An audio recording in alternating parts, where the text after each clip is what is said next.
Hi everyone, my name is Gunnar Ellsworth. I'm going to be doing my informative speech today on aspartame. This is my live audience, Annie, my wife. Great.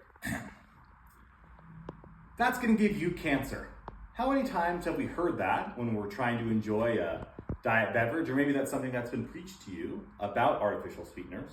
Well, today I'm going to discuss the truths behind that and maybe some of the things that aren't so true about that. And then the main point of my speech today is going to be about aspartame, how it works, what chemicals it's broken down to in the body, some of the health risks, but ultimately that it's generally safe for consumption. And this can be useful to my audience so they can determine if they want to maybe start consuming artificial sweeteners instead of sugar. And obviously make your decision what you want to do. I myself made that switch a few years ago, switching from regular soda, I'm a big soda fan, to diet. And I decided that the health benefits outweighed the risks, and so I'll talk about that today. My main points are going to be first, how aspartame works, how it's different than sugar, how it's the same. Second, what aspartame is broken down to in the body, some of those risks, and then also foods that those same chemicals that it's broken down to are found in. And finally, how much you can consume. So the first point I wanted to make is how aspartame works. As you can see here, aspartame is actually similar to sugar. It's just much sweeter, 200 times sweeter in fact. The FDA published a study that talked about that and how aspartame actually has the same amount of calories per volume as sugar. It's just way sweeter, so they use way less. And that's why a can of Coke, instead of having 40 grams of sugar, can have almost less than a gram of sweetener and be less than a calorie. The second point I wanted to talk about is going to be what aspartame is broken down to in the body.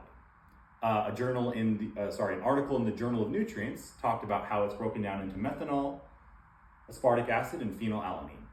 Those three chemicals that it's broken down to in the body do have health risks: blindness, cancer, and even gut problems. So pretty scary, right?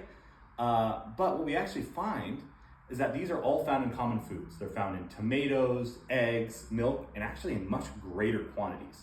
And so while it can be a little scary, you don't really need to worry because you probably consume way more of that in the other foods that you consume on a daily basis. The third and final point I wanted to make was about the safe consumption levels. The Food and Agriculture Organization went over hundreds of studies on aspartame. It's very widely studied.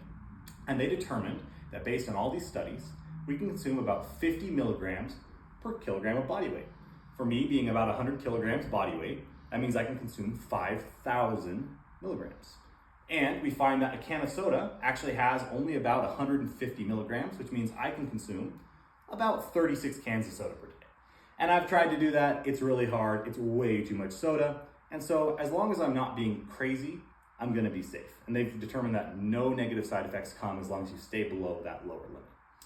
To conclude, aspartame is sweeter than sugar, but very similar. It is broken down in the body into chemicals that have risks, but ultimately those are found in other foods. You can consume a lot and not really have any negative side effects.